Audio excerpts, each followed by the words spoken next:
Ok, c'est parti. Tout commença sur Caliban. Cela remonte à bien avant que l'empereur n'atteigne notre planète, avant même que l'on ne parle des anges. Caliban était alors différente. Nous ne savions rien de l'Imperium, ni de la Grande Croisade. Terra n'était qu'un mythe. Non, même pas. Terra n'était qu'un vestige fantomatique sorti d'une légende que se répétaient nos anciens. Une notion éphémère et presque oubliée, sans aucune influence sur nos vies. C'était l'époque de la vieille nuit. Des tempêtes warp rendaient impossibles les voyages intersidéraux, et chaque monde humain était livré à lui-même. Nous avions passé plus de 5000 ans totalement isolés du reste de l'humanité. Pouvez-vous imaginer ce que cela représente? Assez longtemps pour que le peuple de Caliban développe une culture propre, une manière de vivre bien à lui, s'appuyant sans doute sur un héritage du passé, mais sans aucun souvenir de ce qui avait été. Libérée de l'influence de Terra, notre société s'était développée dans une direction en accord avec ce monde sur lequel nous vivions. Nous avions nos propres croyances et coutumes, et même nos propres religions. Il n'en reste pas grand-chose aujourd'hui. Bien sûr, tout fut balayé à l'arrivée de l'empereur. Ceci m'étonne toujours, mais certains natifs de la Caliban d'aujourd'hui n'ont jamais entendu parler de ceux qui regardent dans la nuit, ni chevaucher un grand destrier. Ils ne savent pas ce que c'est que de chasser les grandes bêtes. C'est un peu dommage. Le temps a jeté les anciennes coutumes dans l'oubli. Naturellement, ceux qui sont arrivés dans les pas de l'empereur ont prétendu que c'était pour notre bien, que nous allons construire un monde nouveau, un monde meilleur, un monde taillé pour le futur. Nous construisons un monde meilleur. Les conquérants ont toujours le même discours. Jamais ils ne racontent qu'ils sont venus jeter à bas vos traditions. Jamais ils ne préviennent qu'ils vont fouler aux pieds le savoir transmis par vos anciens, mettre votre existence sans dessus-dessous et remplacer vos anciennes croyances par d'autres qui vous sont étrangères. Aucun n'admet ouvertement qu'il va miner les fondations de votre société et tuer vos rêves. Ils prétendent à la place venir pour vous sauver de votre ignorance. Peut-être trouvent-ils cela plus noble, mais la vérité est incontestable. Mais je m'emballe un peu, car à ce moment-là de l'histoire de Caliban, toutes ces choses-là nous étaient inconnues. La légende disait juste qu'un jour, l'empereur descendra du ciel accompagné de ses anges, et que plus rien ne serait comme avant. La grande croisade n'était pas arrivée jusqu'à nous. Nous n'avions aucune conscience de cette galaxie qui nous entourait. Caliban était notre seule connaissance, et notre ignorance nous convenait parfaitement. Nous n'avions aucune idée de cette vague qui fonçait vers nous, ni de la manière dont elle transformerait nos vies. En ces jours, Caliban était un monde forestier. Hormis les rares secteurs déboisés où s'élevaient de petites bourgades et où s'étendaient quelques champs cultivés, la planète était recouverte d'une forêt primitive, épaisse et hantée. La forêt conduisait nos vies. À moins de vivre près des côtes ou dans les régions montagneuses, un homme pouvait passer sa vie entière sans jamais apercevoir l'horizon. Mais j'ai dit hantée. En effet, notre planète était également hantée par des monstres. La forêt était le domaine de terribles prédateurs, sans compter les innombrables pièges qu'elle recelait. Pour reprendre la nomenclature des cartographes impériaux, Caliban était ce qu'on appelle un monde sauvage. Tout ce qui poussait ou y vivait était capable de tuer un homme d'une manière ou d'une autre. Bêtes carnivores, plantes vénéreuses, insectes venimeux, les êtres vivants de cette planète ne connaissaient qu'une loi, tuer ou être tué. De tous les dangers que courait l'espèce humaine, il y avait une classe de créatures qui fut toujours considérée comme à part. Ces animaux étaient encore plus terrifiants et encore plus terribles que les autres. Je veux parler de ces créatures que nous nommions les grandes bêtes. Chaque grande bête de Caliban était différente de ses semblables, comme toute épée ou toute lance l'est des autres. Cette créature présentait des particularités et était presque une espèce à elle seule. Leur diversité était extraordinaire. L'une pouvait sembler reptilienne, telle autre avait l'air d'un mammifère ou d'un insecte, et était parfois une combinaison des traits de tous ces genres à la fois, résultant en quelque sorte d'un mélange à la fois improbable et chaotique. L'une pouvait attaquer en utilisant des dents ou des crocs, une autre à l'aide de tentacules, une autre encore portait une corne effilée, alors que sa voisine aspergeait ses proies des fluides corrosifs qui coulaient dans son corps. Elles avaient cependant un point commun, toutes semblaient sorties tout droit des pires cauchemars. Ajoutez à cela une taille, une force, une férocité et une ruse qui les rendaient capables d'affronter les meilleurs chasseurs humains qui soient, même le mieux armé. Il ne serait pas exagéré de dire que les grandes bêtes étaient les maîtres de la forêt. La plupart des coutumes existant alors sur Caliban découlaient de la présence des grandes bêtes. Pour survivre, l'humanité devait être capable de les tenir à distance. C'est donc ainsi que furent fondés des ordres de chevalerie, puisant parmi la noblesse des guerriers les plus exemplaires pour leur courage et leur talent, portant ce qui se faisait de mieux en matière d'armement et de protection, et entraînés pour protéger la société humaine contre la prédation de ces monstres. Ils furent aidés en cela par certaines traditions d'artisanat d'armes. Toute la technologie apportée sur Caliban par nos ancêtres s'était perdue dans des siècles d'isolement, mais le savoir nécessaire pour réparer des armes à feu, fabriquer leurs balles explosives, entretenir les épées à lame mobile et les armures capables d'augmenter la force de ceux qui les portaient avait été préservé. Bien sûr, il s'agissait de modèles rustiques, et tout cela manquait de fiabilité par rapport aux modèles apportés plus tard par l'Imperium. Mais il n'en était pas moins efficace. Nous n'avions alors aucun véhicule motorisé, les chevaliers allaient au combat sur le dos de destriers, des montures issues de lignées sélectionnées au fil des siècles et descendant des bêtes de somme apportées par les tout premiers colons. Inévitablement, les ordres chevaleresques bâtirent ces grandes forteresses monastères qui existent encore de nos jours, ainsi que les principales cités de la Caliban d'aujourd'hui. Lorsqu'une bête menaçait une bourgade, le chef de la noblesse locale déclarait une quête afin de chasser la créature. Les chevaliers et les écuyers arrivaient alors de toute la région afin de démontrer leur bravoure en tuant le monstre et en accomplissant la quête. Telle fut l'existence sur Caliban durant d'innombrables générations. Nous nous attendions à ce qu'il en fût ainsi à jamais. Nous pensions que nos vies ressembleraient à celles de nos pères, qui elles-mêmes ressembleraient à celles de leurs pères. Nous avions tort, bien sûr. L'univers en avait décidé autrement. L'empereur approchait, mais les premiers signes de changement au sein de notre société étaient déjà là, bien avant qu'il n'arrive. Un jour, un nouvel ordre de chevalerie fut fondé. Il s'appelait tout simplement l'Ordre, et ses membres suivaient un surprenant credo, prétendant que tous les hommes naissaient égaux.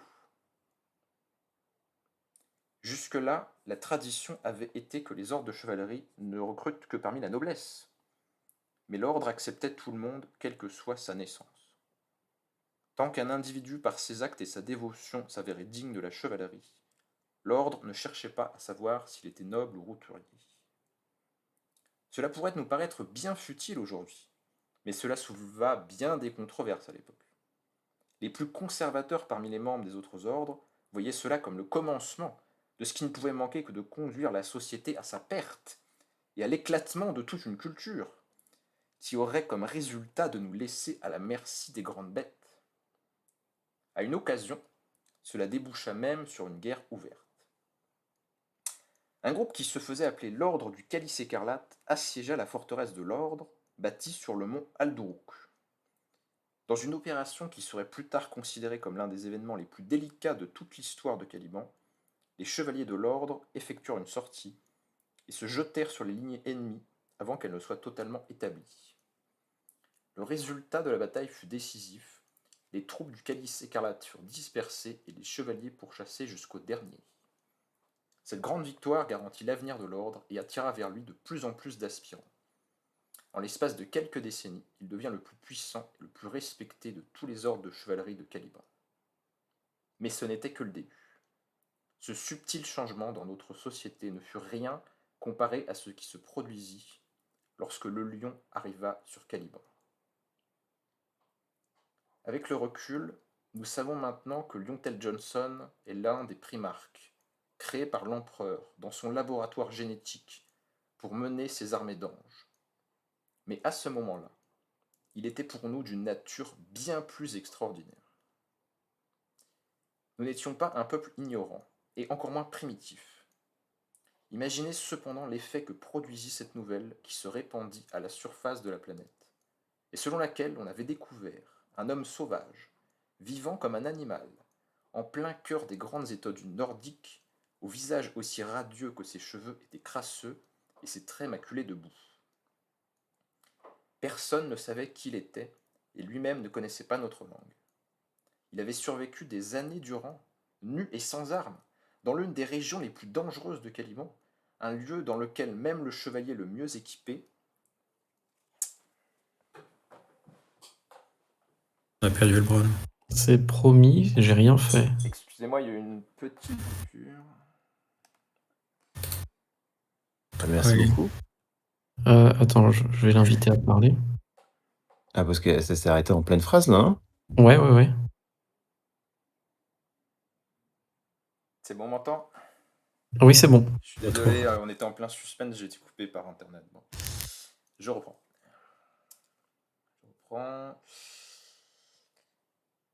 Il avait survécu des années durant, nu et sans armes, dans l'une des régions les plus dangereuses de Caliban, un lieu dans lequel même le chevalier le mieux équipé n'aurait osé s'aventurer que solidement accompagné. Mais nous n'étions pas au bout des mystères qui entouraient cet étrange personnage. À la lumière des détails sur sa découverte, l'homme sauvage fut nommé Liontel Johnson, ce qui signifiait le lion, le fils de la forêt, dans l'ancienne langue Caliban. Ramené au sein de la société humaine, Johnson démontra bien vite une grande capacité à comprendre. Il assimila bien vite les usages, apprit le langage en quelques jours seulement, et ses progrès suivirent dès lors une courbe exponentielle. En quelques mois, il devint l'égal des plus grands érudits et des savants, et quelques mois plus tard, il les avait même dépassés et laissés derrière lui. Jamais il ne parla de son existence passée dans la forêt. Pas plus qu'il ne put expliquer comment il était arrivé là, et d'où il venait, mais son raisonnement et son intelligence ne semblaient pas avoir souffert des années de dénuement. Très bonne référence que vous mettez à l'écrit par ailleurs. Ses capacités intellectuelles n'étaient égalées que par sa puissance physique. Nul ne pouvait prendre le dessus en combat singulier, et il gravit bien vite les échelons de la chevalerie, au point d'être accepté au sein de l'ordre. Comme vous pouvez vous y attendre, compte tenu de ses capacités, Johnson s'éleva bien vite dans la hiérarchie. Ses actes devinrent légendaires, et ajoutés à un indéniable talent pour encourager la dévotion tout autour de lui, sa seule présence accéléra le recrutement. Au fur et à mesure qu'augmentèrent les effectifs de l'ordre, de nouvelles forteresses monastères furent construites pour les recevoir, et Johnson et son entourage commencèrent à répandre l'idée d'une croisade contre les grandes bêtes. Ils proposèrent de monter une immense campagne destinée à en débarrasser la forêt, région par région, jusqu'à ce que Caliban tout entière soit enfin libérée de leurs menaces. Bien entendu, les objections fusèrent. L'ordre pouvait être l'organisation militaire dominante sur Caliban, les autres ne le considéraient que comme l'un des leurs, sans plus. Les ambitions de Johnson demanderaient ni plus ni moins que tous les autres ordres existants agissent de concert si on voulait qu'elles aboutissent. Une telle décision ne pouvait être prise à la légère, sans oublier le fait que les ordres de chevalerie avaient de tout temps été enclins à se chamailler pour toutes sortes de broutilles, et parfois plus. Ceci demanderait également la collaboration de toute la noblesse et du bas peuple. Pour dire la vérité, les natifs de Caliban ne sont pas du genre à suivre le premier chef venu, chacun de nous a une bien trop haute opinion de lui-même. Il y avait de plus d'autres problèmes. Les plus rétifs avancèrent qu'il était tout simplement impossible d'exterminer toutes les bêtes de la forêt, que c'était un plan irréalisable, sorti de l'ambition d'un fou.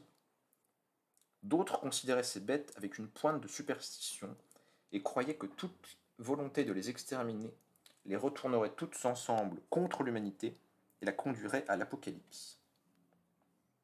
Finalement, la discussion fut intense, même parmi ceux qui appuyaient Johnson. Certains lui conseillèrent la prudence. Johnson avait tout d'abord annoncé qu'il ne faudrait pas plus de 6 années pour que cette guerre contre les bêtes ne s'achève en victoire, mais même ses plus proches alliés avaient du mal à croire cela réalisable dans ces délais. D'après eux, il avait ignoré le facteur humain. Il avait oublié que son grand plan devait être réalisé par des individus qui ne disposeraient pas de ses extraordinaires capacités mentales et physiques. Johnson était peut-être un être exceptionnel, mais il était le seul sur Caliban. Son plan, lui, n'aurait pas à être mené par des surhommes. Le vrai boulot, le plus dur, serait entre les mains d'hommes ordinaires et tout à fait mortels. Mais Johnson emporta la décision. Ses partisans avancèrent que le peuple de Caliban était resté trop longtemps déjà à trembler derrière ses murailles. Il vivait depuis trop longtemps sous la peur des bêtes. L'homme avait été créé pour dominer la nature, dirent-ils, et pas l'inverse. Il était plus que temps de rééquilibrer la balance, de mettre un terme à la tyrannie des bêtes et d'assurer l'emprise des hommes sur la forêt. Ce monde est le nôtre, annonça-t-il. Ce n'est pas celui des bêtes. Il est temps de revendiquer notre dû. Ainsi donc, il fut décidé que Johnson aurait sa campagne. Une par une, les bêtes furent pourchassées et tuées. Elles furent attirées à découvert ou acculées jusque dans leurs repères. En une chose au moins, les opposants à Johnson eurent raison sur un point. Il fallut en effet plus de 6 années pour achever la campagne. Ce fut l'affaire d'une décennie entière de guerre totale, 10 années d'efforts constants, de sacrifices ultimes, mais tout ceci porta finalement ses fruits. Notre cause était juste, et elle aboutit. 10 années, et il n'y eut plus aucune de ces bêtes en vie. Mais il m'apparaît depuis le début avoir passé sous silence un élément de cette histoire. Je n'ai en effet pas fait mention d'un homme qui l'aurait pourtant mérité. J'ai parlé de Caliban, de Lionel Johnson et de la campagne contre les grandes bêtes, mais j'ai négligé de parler de l'acteur principal de notre drame, Luther. C'est lui qui trouva Johnson dans la forêt, et lui donna son nom, lui qui le ramena à la civilisation et lui apprit ce qu'il devait savoir sur la société humaine. C'est lui qui, tout au long des exploits de Johnson, se tint à ses côtés. Luther n'avait pas les compétences de Johnson en matière de stratégie et d'art de la guerre, mais lorsque leurs actions commencèrent à changer la face de Caliban, il marcha avec lui, égalant les exploits de l'homme sauvage avec les siens. L'Imperium décrit trop souvent Luther sous des traits maléfiques. Certains prétendent qu'il jalousait le lion, car alors même qu'il partageait tant de victoires, ce fut toujours Johnson qui en ramassa tout le crédit. D'autres avancent que Luther souffrit de toujours rester dans l'ombre de son ami. Ils disent que la graine de la rancœur commença à germer dans le cœur de Luther dès ses jours lointains, celle qui se transformerait plus tard en haine. Mais ceux qui répandent ce genre de choses sont des menteurs. Luther a toujours considéré Johnson comme son frère. Je connais bien Luther, et vous pouvez être certain que je suis bien placé pour parler de ce qu'il ressentait. Luther est la clé pour comprendre comment notre monde est devenu ce qu'il est aujourd'hui. Mais il vaut mieux ne pas parler trop de lui dès maintenant. Cela ne servira pas à mon récit. Commencer une histoire avec tant de secrets a tendance à plonger l'auditeur dans la confusion, après tout. D'après mon expérience, il vaut mieux avancer pas à pas. Pauvre Luther. Nous y viendrons en temps et en heure, soyez-en certains. Tout viendra en temps et en heure. Je vous le garantis. Pour le moment, le décor est planté. Nous sommes dans la 10e année de la croisade lancée par Johnson contre les grandes bêtes. Presque toutes ont été tuées. Il n'en reste que quelques-unes dans les régions les plus reculées et les plus inhospitalières de la planète.